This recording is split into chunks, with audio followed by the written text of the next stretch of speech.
E se meu povo, que se chama pelo meu nome, se humilhar e orar e buscar a minha face e se converter dos seus maus caminhos, então eu ouvirei dos céus e perdoarei os seus pecados e sararei a sua terra. Este versículo se encontra em 2 Crônicas, capítulo 7, no versículo 14. Esta será a nossa reflexão para este dia de hoje.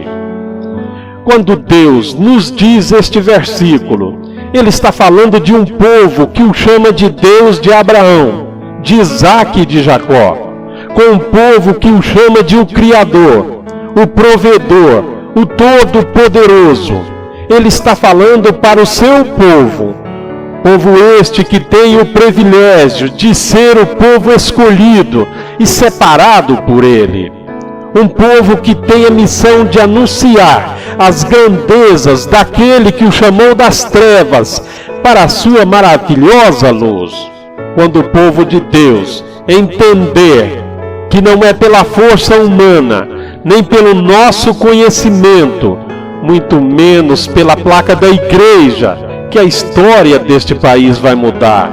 E sim, que só vai mudar quando entendermos que sem Jesus e a palavra de Deus, nós não somos nada.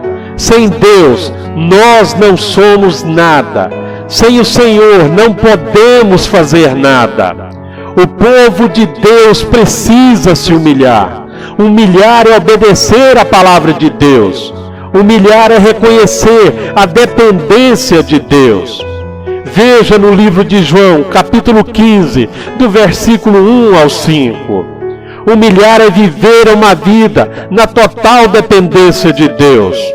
Quando a palavra de Deus nos diz que precisamos de orar, ela quer nos dizer que o povo de Deus não pode viver uma vida mundana, ligada somente às coisas da terra.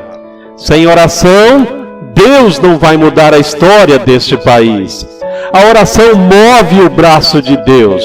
Lê em Salmos, capítulo 55, no versículo 17 ao 18, que nos diz: de tarde e de manhã, e ao meio-dia orarei, e clamarei, e Ele ouvirá minha voz. Livrou em paz a minha alma da peleja que havia contra mim, pois havia muitos comigo. Nós precisamos convocar as igrejas a fazerem movimentos de orações, vigília de orações. Precisamos motivar o povo crente a orar, fazer deste grande povo evangélico no Brasil um povo de oração. Quando a palavra de Deus nos diz, buscar a minha face, ela quer nos dizer que buscar a face de Deus é procurar trazer a presença de Deus aqui na terra. É buscar o poder de Deus. Veja em Salmo 105. Buscai ao Senhor e a sua força. Buscai a sua face continuamente. Somos um grande povo, mas onde está o poder para testemunhar, para pisar a cabeça de Satanás? Onde está o poder para derrubar as portas do inferno? Deixa Deus trabalhar na sua vida. Em Mateus, capítulo 16, do versículo 18 ao 19, Ele vem nos dizer: pois também eu te digo que tu és Pedro, e sob esta pedra edificarei a minha igreja, e as portas do inferno não prevalecerão contra ela. Eu te darei as chaves do reino dos céus, e tudo que ligares na terra será ligado no céu, e tudo que desligares na terra será desligado no céu. Nós precisamos exercitar a nossa fé. Nós precisamos crer que temos um Deus Todo-Poderoso e confiar nele, buscar a sua presença crendo, acima de tudo, que Ele é o nosso Salvador. O diabo não dorme, meus irmãos. Ele só vai agir nas suas fraquezas. Ele vai querer te derrotar nos seus medos, nas suas angústias, enquanto você não reconhecer que Deus é Deus, que em meio a tantas tribulações que passamos, a grande maioria das vezes, em vez de buscarmos a sua presença, buscamos a presença de um vizinho, uma pessoa que supostamente você crê que seja seu amigo, se esquecendo que além de Deus ser um pai maravilhoso, é também um grande amigo e conselheiro. Busque a sua presença. Em Apocalipse, no capítulo 3, no versículo 20, ele vai nos dizer: eis que estou à porta e bato. Se alguém ouvir a minha voz e abrir a porta, entrarei em sua casa e com ele cearei e ele comigo. A presença de Deus em sua vida, meu irmão, só depende de você. Clame a Ele, busque a sua presença.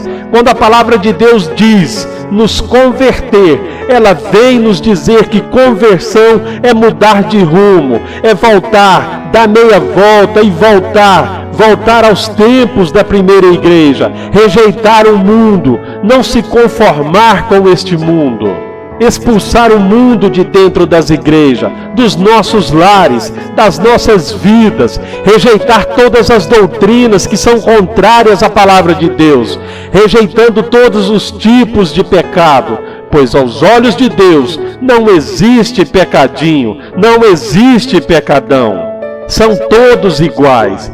Temos que rejeitar tudo que nos afasta de Deus, tudo que nos impede de ter uma profunda comunhão com o Senhor. Temos que rejeitar tudo que impede as nossas orações de serem ouvidas. Temos que rejeitar tudo que impede o mover de Deus em nosso favor e em favor da nossa nação e o mundo, que hoje passa por momentos difíceis, como esta praga do Covid-19. Me entristece ver as pessoas com tempo para falar de tudo, futebol, filmes, festas, show e por aí vai, mas não tem tempo nem para ouvir a palavra de Deus. Em Isaías, no capítulo 59, no versículo 1 e 2, ele vem nos dizer: eis que a mão do Senhor não está encolhida, para que não possa salvar, nem agravado o seu ouvido para que não possa ouvir, mas as vossas iniquidades fazem separação entre vós e o vosso Deus, e os vossos pecados encobrem o seu rosto de vós, para que não vos ouça. Isto é muito sério, queridos irmãos.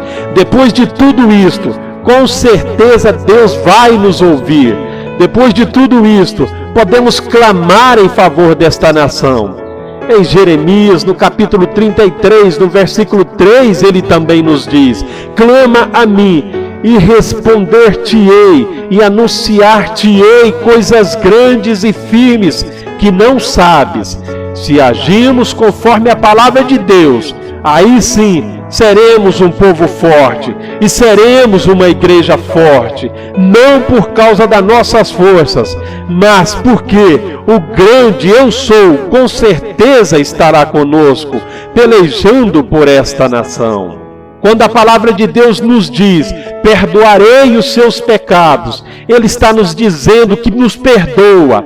Agora sim, Deus nos ouvindo, vendo em cada um de nós um coração arrependido, vendo em nós um povo que não se justifica, mas sim um povo que é justificado. Um povo que reconhece que não é perfeito e que tem um coração contrito. Um povo que não transfere responsabilidades, mas que sabe que também é responsável pela situação que vive esta ação. E quando a palavra de Deus nos diz: sararei a sua terra, Ele está de fato sarando a terra. Podemos fazer grandes eventos, muitos shows, ajuntar grandes multidões, mas a nossa terra só vai sarar da sua enfermidade, da sua ferida, quando vivermos verdadeiramente a palavra de Deus. Se todos nós nos conscientizarmos de que depende de nós, depende das nossas atitudes diante de Deus, depende principalmente de que venhamos a viver o verdadeiro amor, porque Deus amou o mundo Jesus não amou somente a nós, mas amou e morreu por todos, e o amor de Deus tem que estar nas igrejas e individualmente em cada um de nós, em cada cristão deste nosso país. Deixo como versículo final João 3,16. Porque Deus amou o mundo de tal maneira que deu seu Filho unigênito para que todo aquele que nele crê não pereça, mas tenha a vida eterna. Coloque as mãos no teu coração e feche os teus olhos. Quero abençoar você no nome de Jesus. Que o Senhor Deus te abençoe e te guarde. Que o Senhor Deus faça resplandecer a luz do seu rosto sobre ti e tenha misericórdia de ti. Que o Senhor Deus sobre ti levante o seu rosto e te dê a tua e santa gloriosa paz. E todo aquele que crê, diga amém. Reflitam nisto e sejam abençoados. Eu me chamo Luiz Cláudio.